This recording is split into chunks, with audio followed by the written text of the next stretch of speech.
नमस्कार, आदाब, सत श्री अकाल। दोस्तों, समस्याएं हमेशा खराब ही नहीं होती। समस्याएं कभी कभी कुछ अच्छा भी कर जाती हैं हमारे जीवन में। ऐसी ही एक कहानी आपके साथ में साझा करने जा रहा हूं। एक सुनसान रास्ते से ट्रेन गुजर रही थी और अचानक ट्रेन रुक गई। 2-4 घंटे लोगों ने इंतज़ार किया। फिर नीचे उतर के लोग इधर उधर जाके पता करने लगे कि भाई ट्रेन क्यों रुकी है। पता चला कि कुछ शरारती तत्वों ने बम से रेलवे लाइन उड़ा दी है और लाइन बनने में अभी समय लगेगा। तो भाई अब क्या किया जा सकता है। हर एक आदमी ये जानकर ही खुश था कि अच्छा हुआ ट्रेन आगे नहीं गई। क्या पता आगे चली जाती तो बम से हमारी ही ट्रेन उड़ जाती और हम सब मर जाते। तो हर व्यक्ति इसी बात को लेके खुश था कि उनकी ट्रेन बम से नहीं उड़ी और उन्होंने इस हालात से समझौता कर लिया। उनकी ये नाराज़गी की ट्रेन आगे नहीं जा रही है यहीं पर ख़त्म हो गई। अब इस समस्या का हल कैसे निकलता है देखिए। ट्रेन रुकी हुई थी, मौसम भी अच्छा था और सबको ये मालूम था कि कम से कम 10-12 घंटे तो अब यहीं खड़े रहना है। तो लोग उतर के ट्रेन से टहलने लगे इधर उधर। थोड़ी सी साफ ज़मीन देखी तो लोग वहाँ खेलने लग गए। किसी ने डंडा तोड़ लिया, किसी ने गुल्ली बना ली, कोई गुल्ली डंडा खेल रहा है, कोई कबड्डी खेलने लग गया, कोई कुछ। इस तरह से अपनी अपनी तरह की अपनी रुचि के अनुसार से खेल खेलने लग गए।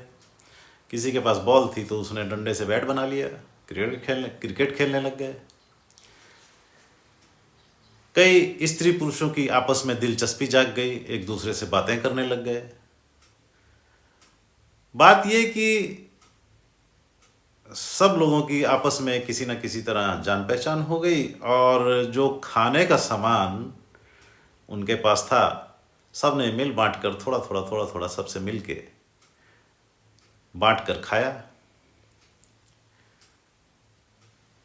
नज़दीक ही एक दुकान का पता चला कि वहाँ दुकान है। लोग वहाँ से जाकर कुछ खाने पीने का सामान ले आए और आपस में मिल बांट के खाने लगे। यहाँ ये बात बिल्कुल ही ख़त्म हो गई कि पैसे किसने दिए। दोस्ती हो गई थी ना सब में। अब धीरे धीरे जो वहाँ नज़दीक रहने वाले गांव के लोग थे वो भी आ गए। उन्होंने यात्रियों की समस्या को देखा तो कोई चावल बना के ले आया, कोई दाल बना के ले आया, कोई चाय बना के ले आया। उन्होंने यात्रियों की खूब सेवा की, सब में जान पहचान हो गई। इस तरह से जब तक कि ट्रेन वहाँ से चलती, ये जो समस्या उत्पन्न हुई थी पटरी के उड़ जाने से, ये समस्या एक बड़े ही अच्छे तरीके से इसका निदान हो गया और लोग आपस में मिलजुल गए और सबकी आपस में जान पहचान हो गई और ये एक तरह का यादगारी अनुभव जीवन के लिए बन गया। दोस्तों, ये एक घटना तो है ही, इस तरह की घटना मेरे जीवन में भी घट चुकी है। तो इसलिए मैं इस जो लिखी हुई बात है, जो ये घटना, जो मैं आपको जो कहानी आपको सुना रहा हूँ, मैं इस बात से बिल्कुल इत्तेफाक रखता हूँ कि ऐसा होता है। और जब ऐसा होता है तो कोई उपजी हुई समस्या आपसी सहयोग से एक बहुत अच्छा जीवन का अनुभव बन जाती है। धन्यवाद।